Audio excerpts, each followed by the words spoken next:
Karine Contasso, bonjour. Vous êtes chargée du recrutement, formation et intégration des franchisés de l'enseigne Burger King France. Tout d'abord, merci d'avoir accepté l'invitation de Franchise Magazine.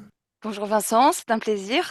Où en est le développement en franchise de Burger King? Alors, je précise sur le territoire français.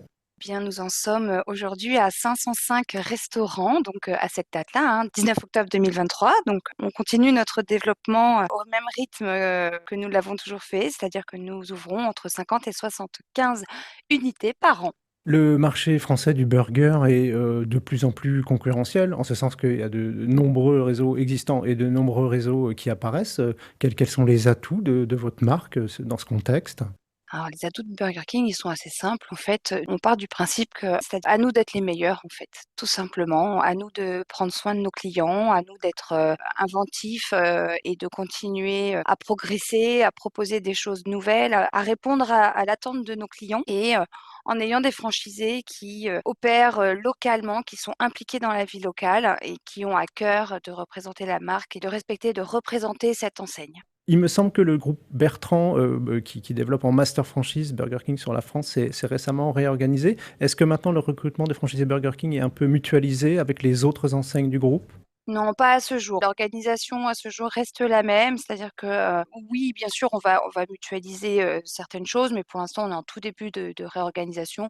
Je vous avoue que, ce qui se décide pour l'instant, c'est pas encore abouti et que, pour les années à venir, ça ne changera pas. C'est-à-dire que Burger King reste une entité, indépendante, en fait, et que le recrutement, notamment, reste, à charge de Burger King, bien sûr. Et quels sont les profils de franchisés que vous recherchez en priorité? Alors, vous savez, c'est ce que je dis dans mes sessions de recrutement. Le profil type ou le franchisé idéal, ça n'existe pas et heureusement. Parce que ce qui fait la richesse du réseau, c'est justement qu'ils soient tous différents. Ils apportent quelque chose d'unique. En fait, chacun apporte sa personnalité, sa vision, son énergie au réseau et c'est ce qui en fait un réseau aussi riche et qui fonctionne aussi bien. En fait, Burger King a une spécificité, entre autres, mais c'est quelque chose que nous faisons très bien, c'est qu'on fait participer nos franchisés dans les décisions.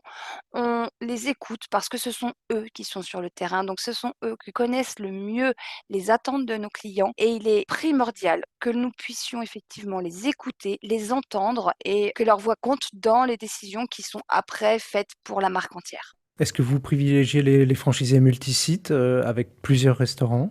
Nos franchisés, effectivement, on va avoir un engagement de développement autant que possible. C'est-à-dire que quand un franchisé réussit très bien son premier restaurant, nous n'avons aucune raison de ne pas lui proposer d'autres sites. Maintenant, c'est lié aussi au foncier. Donc, c'est vrai qu'on a des franchisés qui se développent plus ou moins vite selon les localisations d'implantation. Est-ce que vous avez aussi des partenaires multi-enseignes, c'est-à-dire qu'on a un restaurant ou plusieurs restaurants Burger King et d'autres unités sous d'autres enseignes? Nos franchisés, en fait, pour faire du Burger King, il faut le faire à 100. On l'avait déjà évoqué effectivement lors de notre, précédente rencontre. Nous, on veut des franchisés, BK qui vibrent de la marque, en fait et pour que ça fonctionne et pour que, ce soit vraiment bien fait, il faut faire que du BK. Quel budget il faut prévoir pour ouvrir une franchise Burger King? Eh bien, aujourd'hui, nous sommes toujours à un apport minimum de 250 000 €, auquel s'ajoutent 50 000 € de frais d'entrée et puis, le contrat est toujours de 9 ans plus 9 ans, hein. On est quand même sur un engagement assez long donc, au bénéfice du franchisé, sur de la location-gérance. Vous avez parlé de location-gérance. Moi, je sais ce que c'est, mais peut-être tout le monde ne le sait pas. Est-ce que vous pourriez rappeler rapidement de quoi il s'agit? Bien sûr, alors la location-gérance, en fait, c'est le propriétaire du Burger King est propriétaire de la société d'exploitation et Burger King est son bailleur. Voilà, pour les termes juridiques, ce qui signifie que chez nous, on n'est pas propriétaire des murs. Voilà, contrairement à de la franchise totale.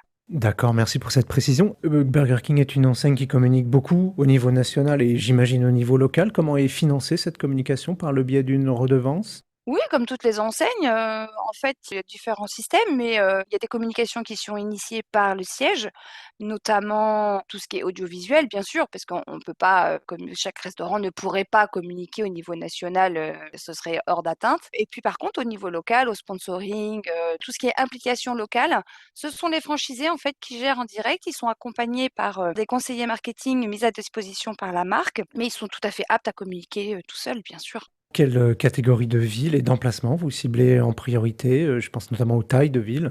Alors nous, on n'est pas sur des tailles de villes en particulier, on vise plutôt des bassins de population, ce qui joue et c'est comme toutes les marques, on est surtout sur du flux, sur des éléments passants.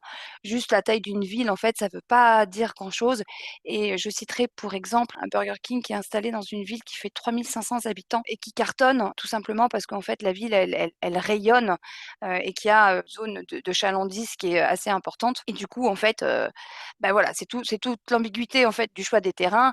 C'est que la ville en soi, elle est modeste, mais son potentiel est énorme. Donc voilà, nous on n'est pas vraiment sur des choix de ville, on est vraiment plutôt sur de la stratégie plus globale. Le contexte, est marqué, par l'inflation, la hausse des coûts de l'énergie, tout ça, vous n'y échappez pas, j'imagine. Qu'est-ce que vous, mettez en place, pour accompagner vos franchisés dans cette situation? Alors là, c'est tout l'intérêt d'avoir la force d'un groupe et c'est pour ça que nous, comme d'autres grandes franchises, réussissent à traverser cette crise et cette période inflationniste, relativement sereinement. C'est qu'on va travailler sur différents postes, en fait. On va pouvoir travailler sur de la simplification opérationnelle, hein, de l'optimisation opérationnelle pour gagner en énergie ou pour gagner effectivement en dépenses, en colisage ou choses comme ça. Donc on va vraiment travailler à la fois sur de la logistique, à la fois sur l'optimisation. Enfin, ça peut vraiment être de l'organisation, on va travailler sur tous ces aspects pour permettre d'absorber là où les prix augmentent un peu trop et que ce soit trop lourd, pour nos franchisés, à supporter. C'est là toute la force en fait du siège. On a à peu près 300 personnes au siège qui travaillent dans l'intérêt des franchisés et qui travaillent au quotidien pour que tout le monde réussisse, tout simplement.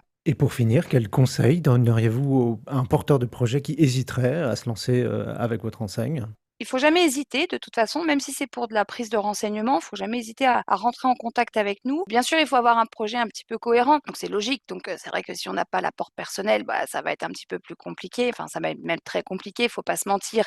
Mais à partir du moment où il y a une certaine cohérence dans le projet, moi de mon côté, j'étudie les candidatures. Il y a pas de comme je vous disais, il y a pas de profil type, donc je suis plutôt bienveillante à l'égard de tous nos candidats.